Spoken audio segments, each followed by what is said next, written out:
ఇంద్రజ అను నేను అంగన్వాడీ స్కూల్ నందు హెల్పర్గా పనిచేస్తున్నాను. మాది మంగాపురం గ్రామం, రామగిరి మండలం, సత్యసాయి జిల్లా. గత 5 సంవత్సరాలుగా నేను అంగన్వాడీ హెల్పర్గా పనిచేస్తున్నాను. టీడీపీ అధికారంలోకి వచ్చిన తర్వాత నా మీద దాడులు చేయడం మొదలయ్యాయి. నేను స్కూల్ దగ్గరికి రాకూడదు, నువ్వు స్కూల్ దగ్గరికి వచ్చావంటే నిన్ను చంపేస్తామని బెదిరిస్తున్నారు. అప్పుడు నేను రామగిరి పోలీస్ స్టేషన్లో ఎస్ఐ సార్ గారికి సుధాకర్ యాదవ్ గారికి కంప్లైంట్ ఇవ్వడం జరిగింది. సార్ మా ఇరువురిని కలిపి ఇంకోసారి ఇలా జరగదు, మళ్ళీ మీ జోలికి రాకుండా నేను చూసుకుంటాను అని వాళ్ళ కౌన్సిలింగ్ ఇప్పిస్తాను అని రాజీ చేయడం జరిగింది. అయినా కూడా నా మీద దాడులు జరగడం ఆగలేదు.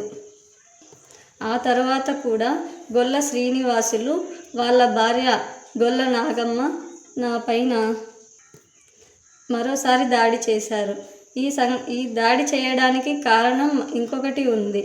గొల్ల విష్ణు అనే వ్యక్తి నాకు కాల్స్ చేయడం, నాకు మెసేజెస్ చేయడం, నా మీద హరాస్మెంట్ చేయడం, అసహ్యంగా నాతో మాట్లాడడం నాకు ఒక టార్చర్లా ఉంది. ఇదే విషయంపై పోలీస్ స్టేషన్లో కంప్లైంట్ ఇవ్వడం జరిగింది. కంప్లైంట్ ఇచ్చిన తర్వాత ఎస్ఐ సార్ లేడు, 3 రోజుల తర్వాత వస్తాడు, అప్పుడు వచ్చి మీరు మాట్లాడండి, మేము ఇన్ఫర్మేషన్ ఇస్తాము, అప్పుడు రండి అని చెప్పారు. అంతలోపల మమ్మల్ని ఇక్కడ ప్రాణాలతో బతకనివ్వరు అని భయంగా ఉంది.